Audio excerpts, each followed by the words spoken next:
Okay everyone, welcome to this video on circles. Today we're going to talk about finding the circumference of a circle. I'll just give a quick shout out to my Year 8 Maths class, Superstars. Right here, we're going to come up with some definitions first. Okay, so the first one we've got is diameter. This is the distance across the centre of a circle. Okay, so how far is it from this end of the circle to this end going through the middle? All right.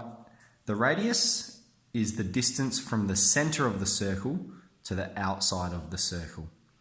So it's fairly obvious to say the diameter is the radius times 2 or twice the radius. If we look here, we can see that's one radius there, that's one radius there. So the diameter is twice the radius. And so the radius is half of the diameter. We just divide the diameter by 2.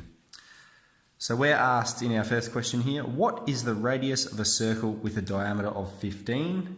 So that's just 15 divided by 2. So the radius will be 7.5 centimetres. Okay, so brief introduction to those two terms there. The other thing we're going to be looking at is pi. Okay, now pi is an irrational number, which means its decimals go on forever. 3.14159, there's the first 5. But it's an infinitely progressive number. There are infinitely many decimal places after this.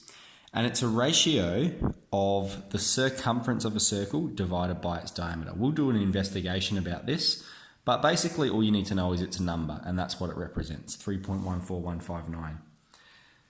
So when we're finding the circumference of a circle, firstly, circumference just means perimeter, or the distance around the outside of the circle. We're going to be using this formula here, 2 pi r. And we know from our algebraic notation that 2 pi r, written like that, means 2 times pi times r. So 2 times pi times the radius. So we're always looking to be dealing with the radius. So if we go for this first example here, find the circumference of the following circles. Here we have a circle that has a radius of 3. Okay, so that means its circumference is going to be 2 times pi times 3. So then what you're going to do is put that into your calculator. And if it's popping up like mine is here with 6 pi, I'll just change that to a decimal, fraction to decimal or third to decimal button. So our answer is 18.85 centimetres. So what that means is if a circle has a radius of 3, that it is 18.85 centimetres around the outside of the circle. That's how far it is. Okay, in the second example, we've got a circle that has a diameter of 26 metres. So if it has a diameter of 26 metres, this means its radius is 13 metres. Okay, the radius is half of the diameter, which means its circumference then is 2 times pi times 13. So we put that in straight into our calculator, 2 times pi times 13. And 81.7. So I'm rounding that up there. Meters. Okay.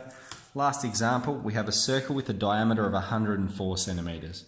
Okay, we're given diameter, we're always using the radius. Okay, and that purpose will become clear later on. There is a formula for using the diameter, but we're just going to stick with using the radius. So the radius of this one is going to be 52 centimetres. So that means the circumference then is going to be 2 times pi times 52. And we'll put that in our calculator. 104 pi, 326.7 centimetres. Okay. So here we've calculated the distance around all of these circles. The main thing is if it gives you diameter, you must convert it to radius and put it straight into this formula here, a direct application of the formula.